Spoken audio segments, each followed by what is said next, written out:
When my daughter was 14, wife and I decided we would buy a car for her to use on her 16th if she proved herself to be responsible, got good grades, etc. There would be a contract of sorts to ensure we were all on the same page. The stipulations were continuing good grades, good attitude, she could only bring one friend with her somewhere, to begin with. We had to know where she was, and the obvious too, don't drink and drive, and don't text and drive. We made it clear that we were buying the car, but it was for her to use. We got the car, a 2012 Honda Civic. She has a summer job right now, it's summer break so she's out doing stuff with her friends, etc. In a few months she will be off to college. Everything was going swimmingly. Until someone on that Nextdoor app started posting pictures and videos of bad drivers in the area. And lo and behold, my daughter was posted with her face down as she texted and rolled through a stop sign. Once with her face down in her phone at a stoplight. I was livid. My wife was the one who showed it to me. We found out there were more instances from her Instagram stories, and we decided, no. Wife and I up and sold the car. We didn't lose very much in the process, except of course our daughter completely came unraveled. It's so unfair, I didn't hurt anyone, everyone's doing it. How am I supposed to get to work? What about when I go to college? Well, we said no, it's not unfair, you hurt us by being a shitty, irresponsible driver. No, not everyone's doing it. You can walk, ride your bike, or take the bus, and as for college, you don't need the car to get to and from classes, and again, ride your bike or walk. She tried to play the "how can you send your daughter to college without her safety in mind?" card, and I said, well, now you're concerned about safety? And she just up and screamed. This has everyone in our life up in arms and divided. Her grandparents think we're being over the top and awful, that grounding her would have sufficed. They've threatened that they will buy her a car again if we try to send her to college without one. The car is already sold, so there's no going back. I think what we did was absolutely correct, that actions have consequences and we would be in the wrong to pull back from that. In terms of her going to college? Well, she made that choice. She had a car, it came with certain stipulations, she disobeyed us, and now she pays the price. I have two sisters that I'm close with. I also have a niece, Leah. Leah's 16 and after my ex-wife decided to split up and divorce due to infertility problems that lasted for 5 years. I started a college fund for Leah to help her go to her chosen college. That was in 2019. Now I visit my mother's home, where my sister and Leah are living, every week to spend the weekend together. This past weekend I was asleep upstairs while my mother, my sister and Leah were in the kitchen. I came downstairs to grab a glass of water and heard my sister talking about my ex-wife expecting a baby with her new husband. This struck a nerve and I kind of froze from shock. I then heard Leah react to the news repeatedly saying, "I told you so, I told you so."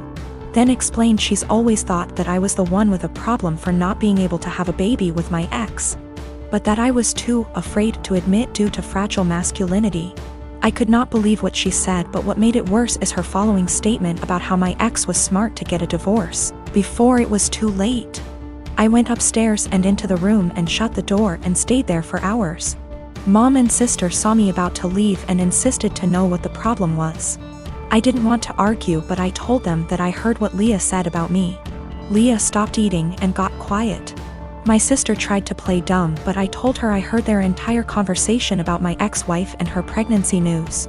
My sister tried to backpedal, saying Leah is just a kid who doesn't know much about this stuff and was just spouting nonsense. I told them I don't want to talk about it and they refused to let me leave, but I left eventually. I later sent my sister a text telling her about how hurt and devastated I was because of what Leah said, and told her I will no longer be responsible for funding her education. My sister kept trying to call, then texted saying Leah didn't mean what she said and offered to make her apologize, but I didn't feel comfortable being in the same room with someone who blamed me for something that was out of my control and something that literally turned my life upside down. My mother tried to get me to come over so we could talk, saying Leah doesn't deserve me turning my back on her like that. I haven't seen my sister nor Leah after what happened, but they are still trying to contact me, which means there's still a room for a discussion, and so I've decided to go see them tomorrow.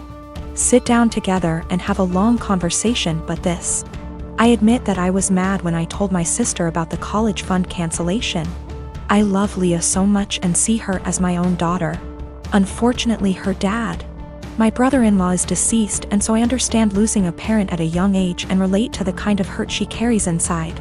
Lost my father in an accident when I was 11, and I think that sitting down and talking things out is the best option before I make any decision. Also, one more thing to clarify, both my ex-wife and I were having these fertility issues. Both sides, but since my ex-wife got pregnant soon after her new marriage, then my family thought that I was the problem originally. It is what it is, and I'm learning to not words get in my head so easily. I'm not mad at anyone, I'm just trying to move on with my life like anybody else. I am a 27 years old female, used to be an escort from 18 until I was 23. I'm not proud of it, but I did what I had to do to keep studying and a roof over my head. That's how I met my now fiancé, though he was never my client. We began to date when I was 25, and 3 or 4 months after that his brother-in-law exposed me. No idea how he found out, because there's no way my fiancé knew, and thus we had to come clean in front of his whole family. Yes, I did that. Yes, he knows. Yes, he doesn't care. It was 2 years ago. At that time, we got over it. After that there was a span of 3 to 4 months in where my mother-in-law and some of my fiancé's aunts and cousin police their husband when I was around. It was really weird tbh, because this dudes were like 40 to 60 years old and I wasn't that desperate. So my fiancé shut their bullshit hard, and even when his family still gives me the side eye from time to time.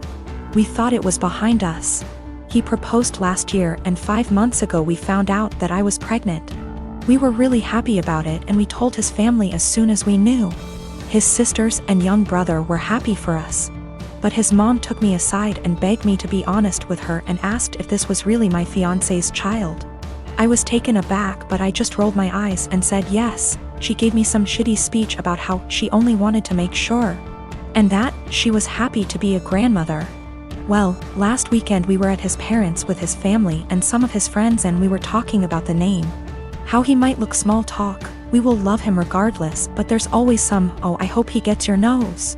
MMH, I like your eyes, I hope he gets them comments. And my father-in-law said that he and his children have a birthmark in the inner tite, and that even his grandchildren, one of my SIL's kids, got them, so our baby might too. And then he said, but how can we know from who he got it? It may as well be from me, my boy, or my brothers. And he and his brothers began to laugh. My fiancé got mad, and before he could say anything I said, I don't get it, and my father-in-law was, yeah, because it runs in the family. And I said again, I don't get it, why would he get it from you? And he began to get nervous and said, because you know, it's just a joke OP. And I said, but I don't get it, and you all laughed. Explain. It got to the point that some of his friends said, hey, it's not funny, so he excused himself and left. Later my fiancé's brother-in-law came to me and said that I was wrong for embarrassing him like that in his own house, and that I knew what the joke was about and of my past. I shouldn't be surprised. Now they're all demanding that I apologize to my FIL. I dated my ex-boyfriend for a few years, and we broke it off a few months before COVID. We were both madly in love, and I'm still not over him. My best friend knows this. A few months ago, she started getting distant from me, and it's super unusual for me because she needs me for everything. Like just a few things that I helped her do: find colleges, apply to colleges, help donate money for her college fund, help her build her resume, find her therapy, find her a job, and countless other things. I even paid for a lot of stuff for her, like going on trips and such. She didn't really do much for me and was somewhat of an emotional support because we'd always talk about her. But then I really didn't mind and didn't care what I did for her. She was my BFF, and you are best friends. They're sisters. Last month, she broke and told me that the reason that she's so distant is because she's quarantining with my ex, and they're a thing. Whatever hopes I had of getting back to my ex are squashed because I don't think I can get over him hooking up with my best friend. I'm super heartbroken, and I know that you don't own people, but that doesn't mean that you can't be upset about their betrayal. Yes, dating your best friend's ex that she still loves is a betrayal. She asked me if I was happy for her, because she finally got a good job and a nice boyfriend. That job she has is solely because of me, because I asked an old acquaintance to return a favor by hiring my best friend. He wanted to hire someone else, but I begged him to hire her. I know how people are sometimes hurt, but then they say, "But I'm truly happy for you." I honest to God don't think they mean it, and when I say I'm happy for someone, I want to mean it. I'm not happy for my friend. I just am not. I can't make myself be. I told her as such and told her to stop contacting me. She's now blowing up my emails and DMs because she's so hurt by what I said to her.